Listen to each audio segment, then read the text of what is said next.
Hello Mouses, it's Strange Laws Day, but I want to take a change for today and discuss the practices of law and how laws are actually there to protect the minority from what could be the effects of the majority.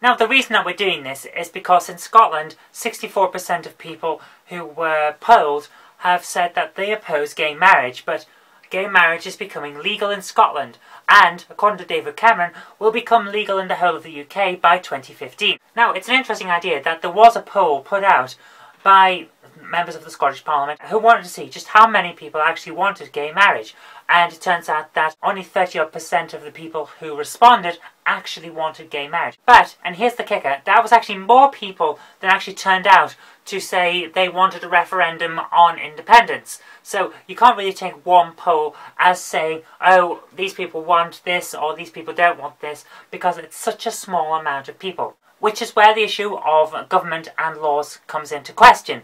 Can we honestly say that a government that has 20% or 25% of the vote is the majority party because most people didn't vote for them, but then again, we have a coalition government, what's it got, 40-50% of the vote maybe? Not even that perhaps. But they get in anyway because their collective amount of vote was bigger than the collective amount of vote for everyone else. And that's the weird part of government. At the same time, we have laws that protect the small person from the big person. For example, breach of contract, which we've discussed at length several times, where a person who's dealing as an individual has certain laws in their favour because they're dealing against such a large and powerful group such as a corporation. The law protects the small person from the powerful big person.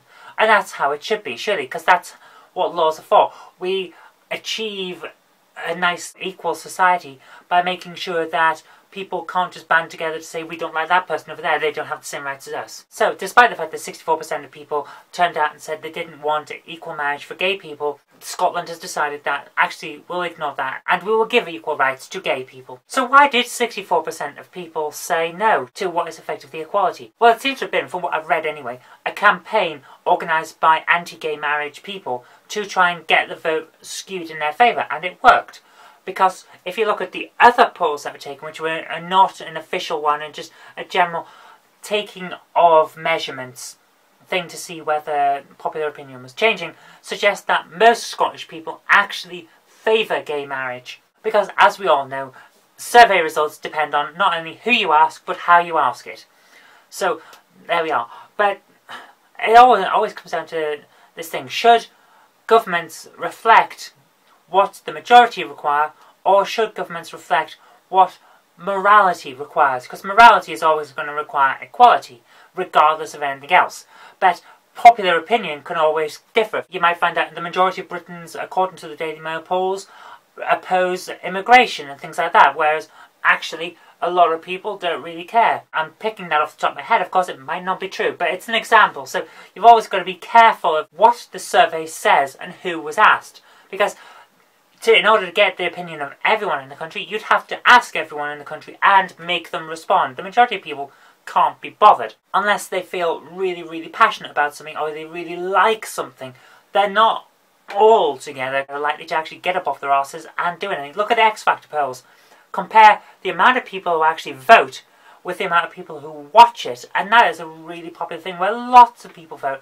Often more people than vote in all of these polls to say yes, we want gay marriage, or no, we don't want gay marriage. So you see where I'm going here. Anyway, that's all I really want to say today, apart from one other thing. This thing came up on the news suggesting that Mitt Romney wants to restore Anglo-Saxon relations between the United States and the United Kingdom. And that got me thinking, why Anglo-Saxon? Britain hasn't been Anglo-Saxon since probably the 13th century, when the reintroduction of English into the official language. After all, we've been speaking Norman French for 300-400 years by then, suggests a combining of all of the peoples of Britain, or at least the peoples of England anyway, because until then we'd been Anglo-Saxons and Anglo-Normans. The one thing we can really say from all that is that Britain probably wasn't Anglo-Saxon predominantly up until the introduction of the Angles and Saxons, because there would have been the occasional people who had moved here or got sold here as slaves and things like that, and then we as the Anglo-Saxons came in and took over. But then the Normans came along, and before them the Vikings came along, and the Norse. We had King Canute and the Danes here with the Dane law and things like that. We haven't been properly Anglo-Saxon for hundreds and hundreds of years, well before the introduction of the United States. So I don't really get why he's suggesting a restoration of Anglo-Saxon relations. We're not Anglo-Saxons. We use it as a kind of umbrella term to refer to Britain sometimes, but as a people, which seems to be what he's suggesting, that's just weird, because we're not, and he's certainly not, because he's from a country that never got conquered by the Angles and Saxons. So that just confused me, as languages often do. So anyway, that's all today. I just wanted to give you a few things to think about. I've been Zoe Kirk-Robinson. You've been watching a video. Remember to click the like button, share it with your friends, and subscribe for more videos in the future. And I'll see you tomorrow.